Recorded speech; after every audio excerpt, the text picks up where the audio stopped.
Colonelstrat fans, what's going on? It's me, Colonelstrat, the strategy extraordinaire, and today I'm going to be going back into Gladius with my next favorite, one of my other favorite races, the Necrons. So the Necrons, they start a little bit different than other factions. So because of their robust strength of their units, they're very easy to start with.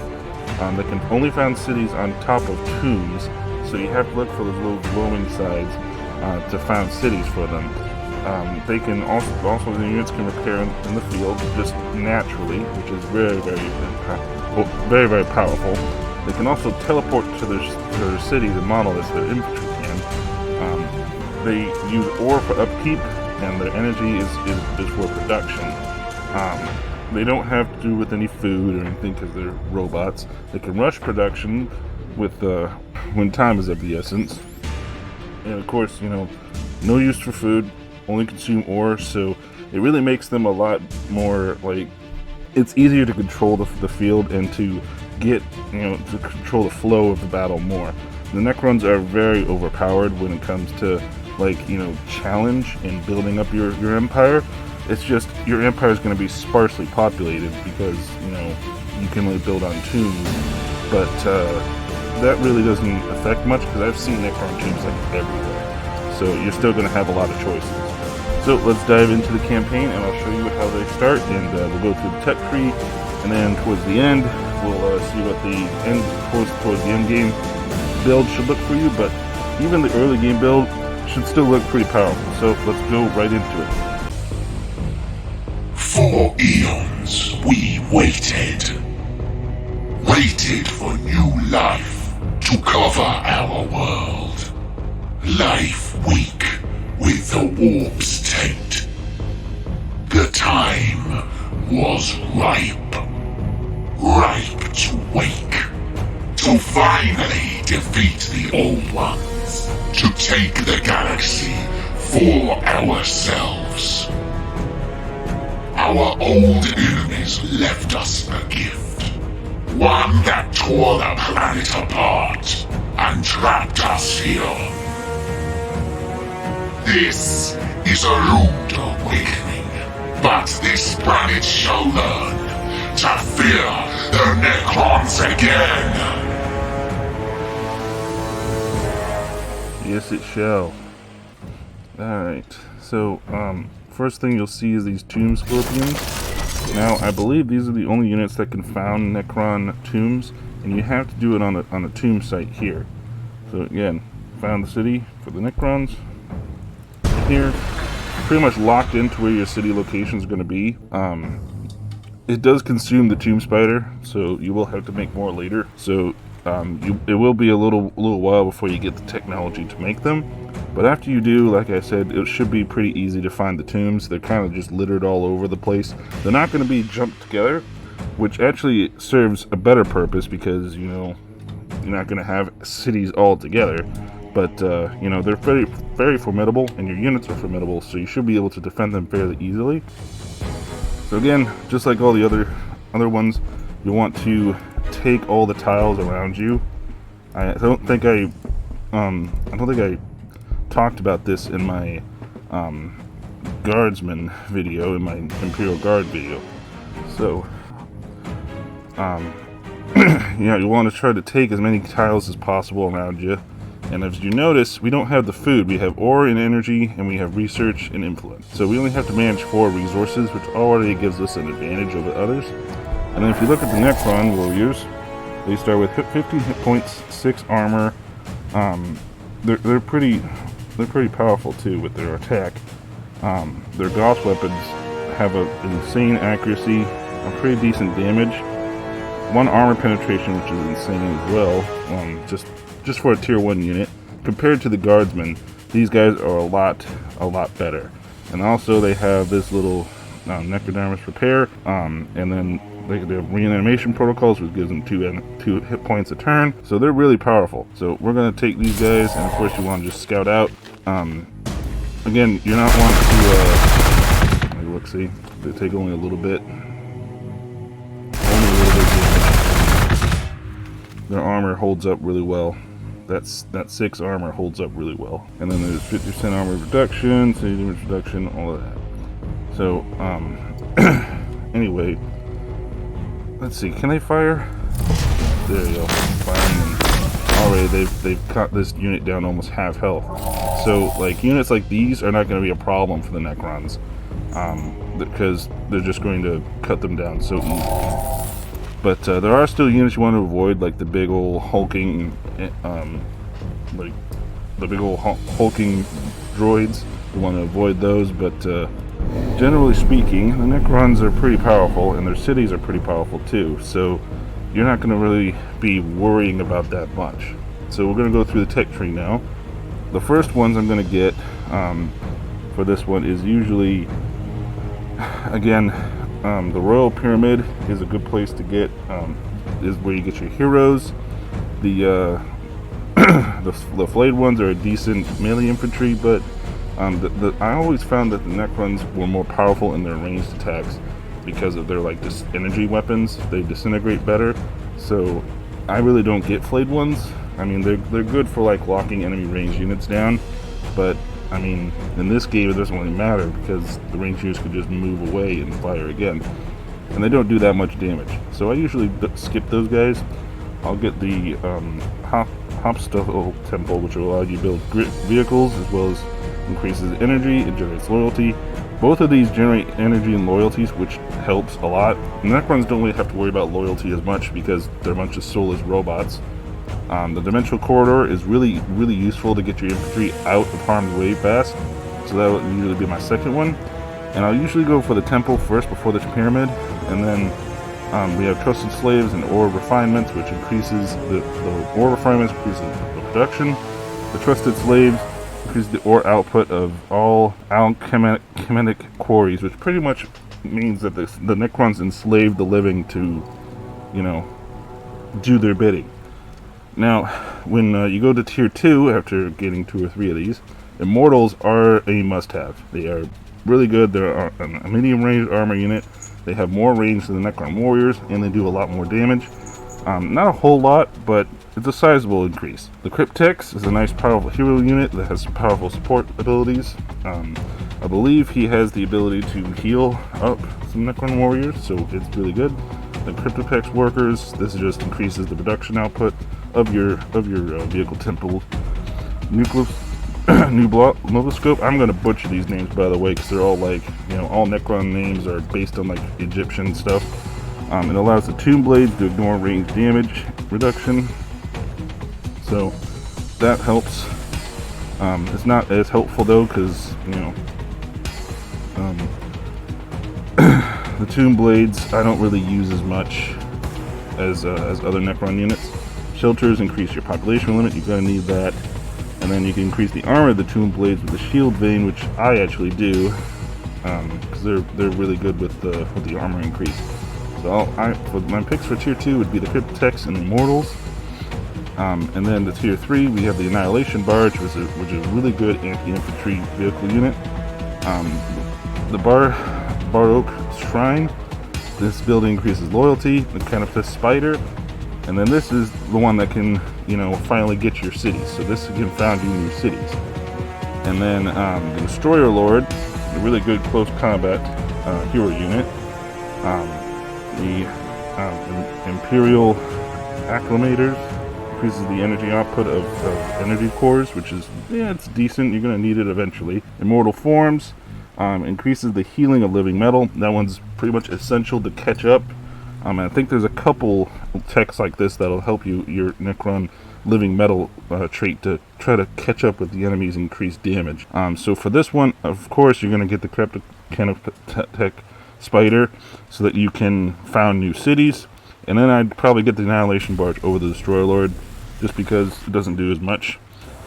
And then finally, we get to tier 4 with a Ghost Ark, a transportation vehicle with healing abilities. It can heal all the units that are inside and outside of it in a circle around it. So it's pretty good. Of course, it doesn't do like a passive. You have to select a unit because, you know, it is a turn-based game. So it doesn't just do a passive heal. But you know, it does have some healing abilities, which is good. A lot of Necron units have healing abilities to their units because all their units are machines, so they can heal them all up. And then this one, the Haunting Inscriptions, increase the influence output of Stell, which is pretty good. The Heavy Destroyers are very good at punching through enemy armor, and I would really highly recommend them against anything with armor value, like Imperial Guard tanks.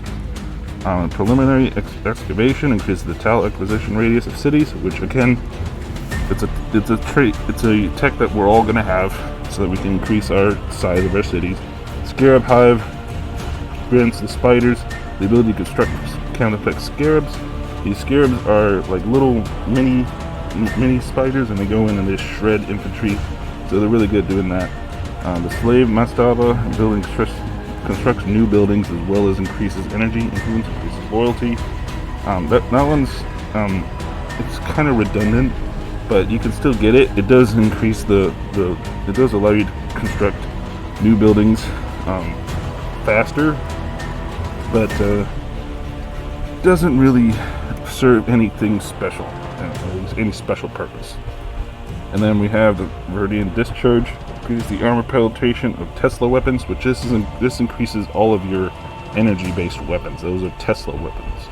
So for tier 4, I get the Heavy Destroyers, of course, and I get the Ghost Arc, just because the Ghost Arc has a lot more utility than the Scarab Hive. Of course, we're going to get this one third, but you know, these two, Ghost Arc and Heavy Destroyers, are a must. On to tier 5, we have the Atomic Flares, which increases the armor penetration of Gauss weapons, which the Gauss weapons are like the Immortals and like the heavier weapons that the heavier troops have, whereas the Tesla weapons are more like the beam weapons. The Gauss weapons are more like the straight beams, like the Tesla ones are the arcs. So that's how you can tell the difference between the two. And then the Canatep Wraiths, these are extremely mobile infantry unit. They pass right through terrain and enemies with equal ease, so they're a good way to get around, but they don't really serve that much purpose in fighting because they're very weak in combat. But they can get around, scout the map, discover things, so that can help you a lot too. We can get extra infantry armor, which ups your armor for your infantry, of course. Reanimation rituals increases the growth rate of Necron cities. This is a must-have because the growth rate for Necron cities is very, very slow. The Lord's Command reduces the cost of Rapid Rise, which is really good. Triarch Stalker. This unit,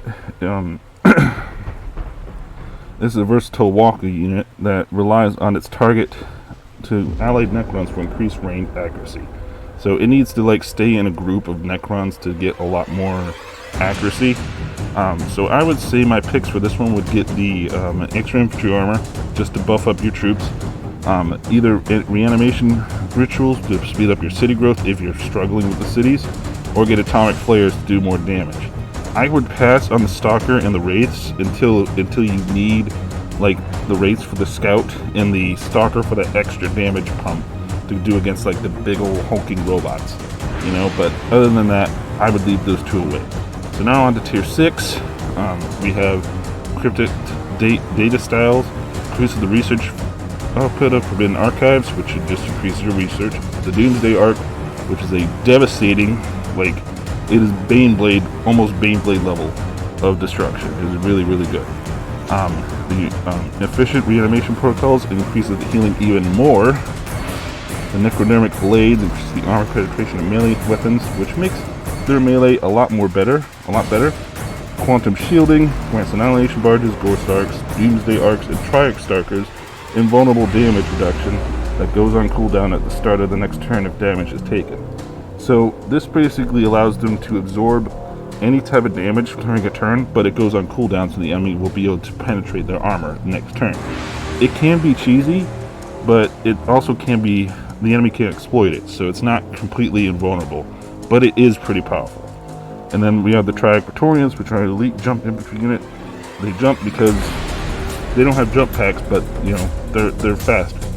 So they're kind of like the Necron Pariahs from Dawn of War. That's what they feel like to me. So for tier 6, I choose the Doomsday Arc, of course. And even though the Triarch Praetorians are pretty good, they don't have as much ranged attack. So I usually, get them after the quantum shielding, because the quantum shielding makes the Doomsday Arc and all of these other insane weapons even more insane, because like people underestimate how effective having invulnerability during the first contact of enemy forces is, how effective that is. People underestimate that. But if you take like no damage during the enemy's opening moves and you have your Doomsday Arc just like nosing in there, it can do a lot of damage the next turn before it has to go out, you know? So that's why I picked the Doomsday Arc and its quantum shielding upgrade for tier 6. Alright. Now it's on to the final 3 tiers. Tier 7, we have Dimensional Stability. Reduces the influence cost of Dimensional Corridor, which it's good, you know, allows you to get back to base cheaper. We have Extra Vehicle Armor, which ups our vehicle armor, always good to choose. The Gloom Prism increases the Witchfire damage, reduction of crit effect spiders, and adjacent allied units. So this one works well against like the Witchfire and all those units that cause Witchfire. Now, a Monolith is the heavily armored skimmer unit with an Eternity Gate. Monolith is the ultimate Necron unit. It is like literally their home base turned into a moving Doomsday platform. That and the Doomsday Arc are insane, but I don't think it benefits from the quantum shielding. No, it does not. So it does have that. It does have that drawback, but it still is pretty heavily armored and it has an Eternity Gate, so it's able to spawn units from it. So,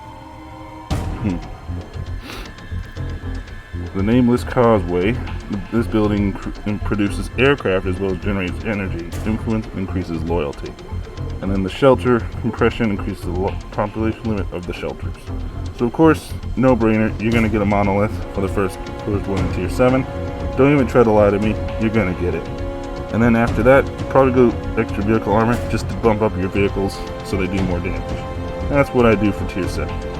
Tier 8, we're going to do, so they have the Accelerated Regrowth, which increases their hit points even more with Necrodermis.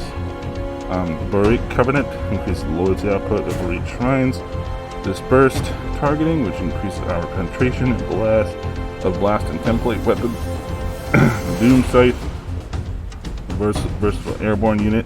The Hammer of Wrath, against Destroyer Lords, Tomb Blades, Canopic Spiders.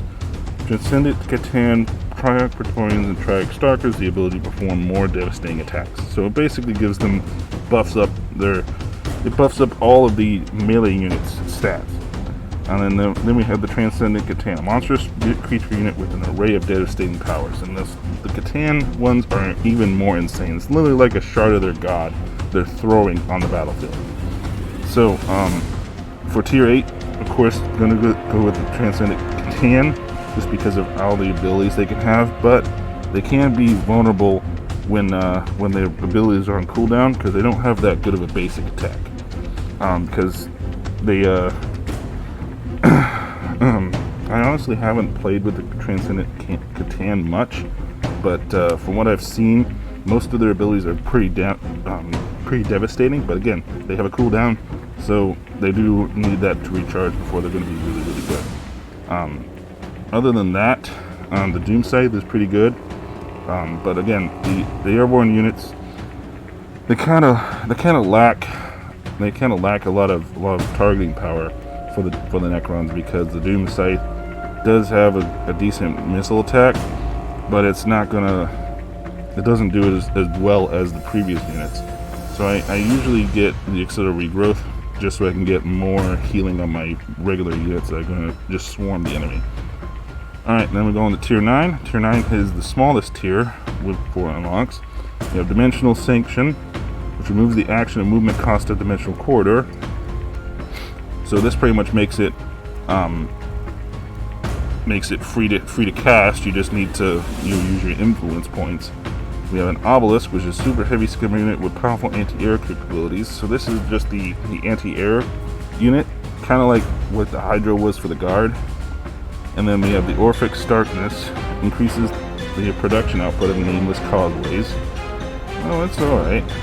The Seismic Assault grants Transcendent Catan and Tesseract Vault the ability to perform a devastating strike down. Again, more abilities to the Catan, always welcome. Honored City increases our tile acquisition rate. So for this one, pretty obvious. I'm probably going to get the Obelisk for a new unit, and then the Seismic Assault for that new Catan power. It's going to be a no-brainer. And then we go on to tier 10 finally, and we get the Dire Necrodermis, which removes the cooldown for Necrodermis Repair, meaning you can do it anytime. The Gauss Pylon grants cities the ability to raise powerful Gauss fortifications from the ground. Really powerful, really good at defending. Inflammable and ineffable obstacles increases the damage reduction of units in cities. Slave Enrichment increases the production output of slave musbas. Static targeting increases the accuracy of units against enemy units in cities. The Bound Consulate grants Transcendent Catan the ability to merge with Obelisk to create Tesseract Vaults. This is really, this one right here is really weird. I haven't tried this one, but you know, the Tesseract Vaults are like overpowered obelisks. So basically, they're going to be doing a lot more damage against infantry and anti-air. But they're very, very heavy skimmer units, so they're going to do a lot of damage, but they don't have as much armor piercing. Maybe this buffs up the armor piercing. Maybe the Tesseract Vaults are a lot more armor piercing. I haven't tried that out yet, but we will see that in the end tier. So I'm gonna go all the way to tier 10, so that I could show you all the end tier units and what they do, and you know, and show you what your empire should look like by then when you reach the end tier. Now, for the other one, I'd get the Gauss Pylon or the Dire Necrodermis. Just to, you know, the Dire Necrodermis cooldown of Necrodermis Repair is insane, because then you can just spam it over and over again. The Gauss Pylon is a very powerful defense, and then buffs up your Necron cities to where they're pretty much fortresses. Nothing can take them down. Alright, so now that we've gone through the tech, I'm going to fast through, play through the game, and I'll show you guys what this looks like at the end. Run through each of the units, we'll look at their abilities, and you know, just see you. We'll see you on the other side, and see you, and I'll show you what the Necrons look like in their prime. Alright, and here we are back with the, we're closer to the end. Now, the reason why it's only turned 50 is because when I sped it up, I have it on quick, so that you guys can see it all without me having to take like 2 or 3 days to complete it, because I am a man pressed for time. But anyway, so now I've pretty much I've recruited every type of unit. You can tell that we only have sparse cities. Again, that's because we only have so many places to go, but these Canoptech spiders right here, they can found the cities. They can also remove tiles, clear tiles, and they have a claw array that increases their hit points, so they are really good. They're decent at defending themselves as far as builder units go, so you can actually, you know, keep them on their own as they go and found cities for you. Now, we do get the Gauss Pylons here, these are really powerful. They're a Gauss Annihilator, does 24 damage with 6 armor penetration and a decent accuracy, so it's really good for defensive fortifications, and you can spam it. So we already have another one built. We can already build another one here, and each city can build a one. So you can see we can build a lot of them and just, you know, defense up our area and make it very, very viable to just hold territory. So, you know, even though we can only have, you know, a city on the tomb, as you can see, there's plenty of tombs here that we could do, and we can fill in the extra spaces with these Gauss Pylons that do a lot of damage. And now onto the units. So the of course Necron warriors down here, they're pretty buffed up now with increased armor. And I haven't gotten to the increased damage yet, but you know, we'll get there. And they have their Necrodermis healing. And then we have destroyers, heavy destroyers here. These are heavy armor hitting ones. And then of course more Necron warriors. This is probably the Annihilation Barge is probably going to be one of your favorite units. because it just destroys anything. So we're going to destroy this fortress here. Or not. Well, here's the Necron Lord. We'll perform his special ability on it. There we go. We destroy that Space Marine city. Alright. Yeah, that's your first hero unit, is the Necron Lord. He has this ability that defensive protocols buffs up anything around him. He has this ability that increases your population limit. And then the ability Void Strike I just used does a heavy attack. So, you know, he's got all these buffs. He's pretty good. He's really good. And then you can upgrade him to give him items just like any other hero unit. This is the Doomsday Arc. It does a lot of damage. It does have this ability, Jink, that increases its range damage reduction so that you can, you know, sustain some more. But, you know, you can also use the Gauss Flare array to just do a bunch of anti-infantry damage. So that helps. This is the Monolith. Monolith does a whole heckload of damage because it's 4 Gauss Floss arcs to do a whole lot of damage. And then this Particle Whip right here, it only does 6 damage, but its armor penetration is really good, and it's a large blast that hits a lot of units around it. So just like in Dawn of War, the Monolith just does so much damage. The Immortals here, their Tesla carbines do decent damage, and it spreads. So it does a lot of damage to all the units in the enemy unit. So it's really good against infantry. Doomsday Arcs are normally good against infantry too, but they can also be good against other things because they have 2 different types of weapons. They have Gauss and they have Tesla. So they do pretty good. And this is the, well, it's got a special name, but it is it is a Ghost Arc. So this one has like a broadside effect.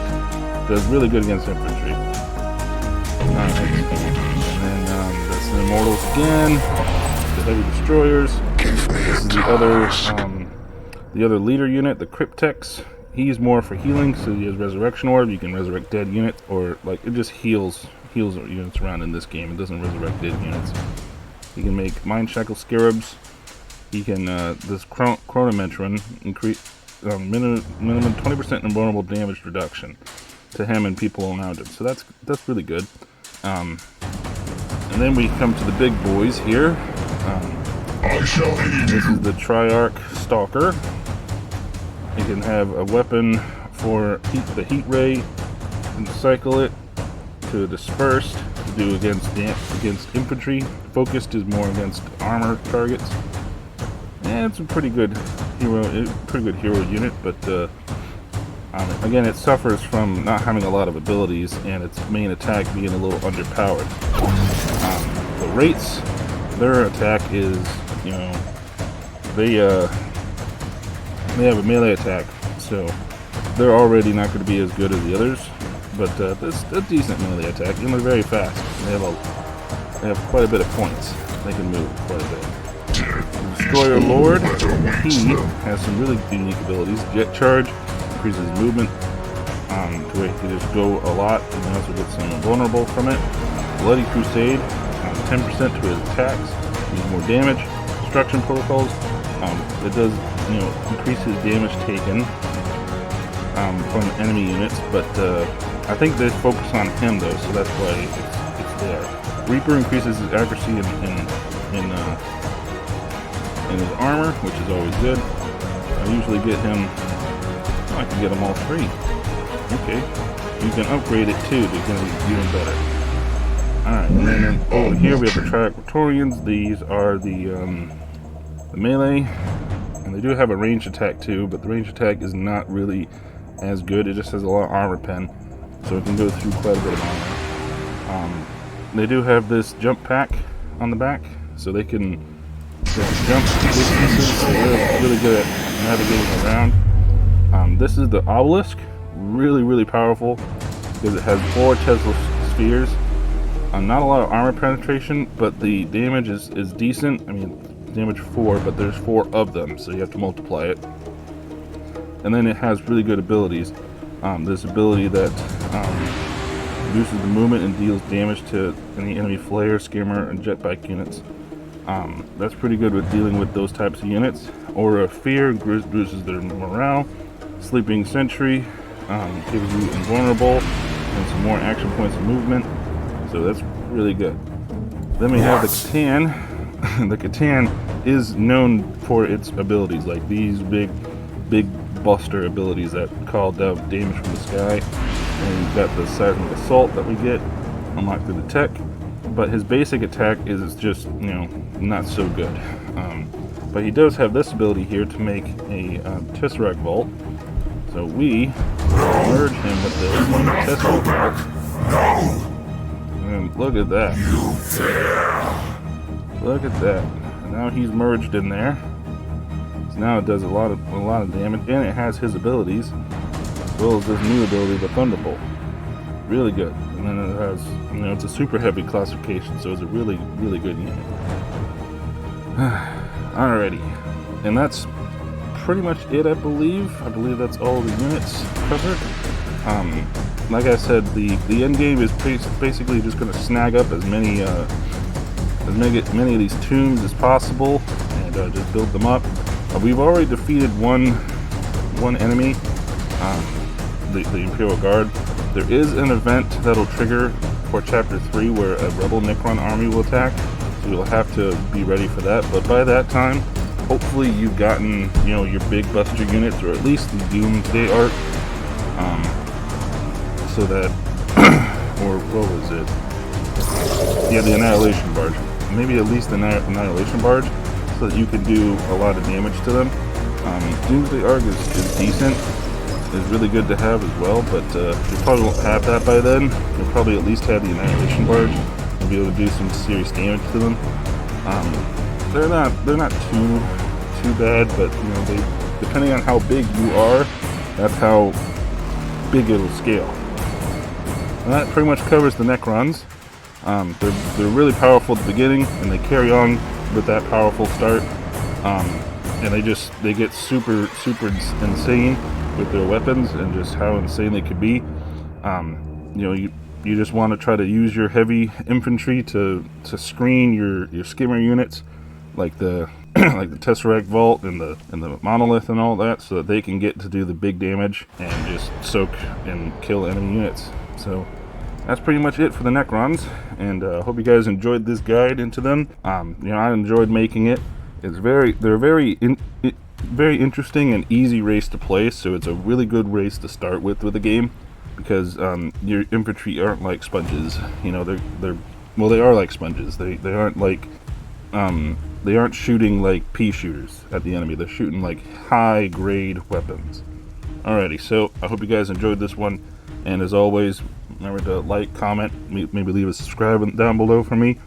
Really helps the channel out and helps me out. And just as always, Strat fans, remember to keep it strategic. Going well.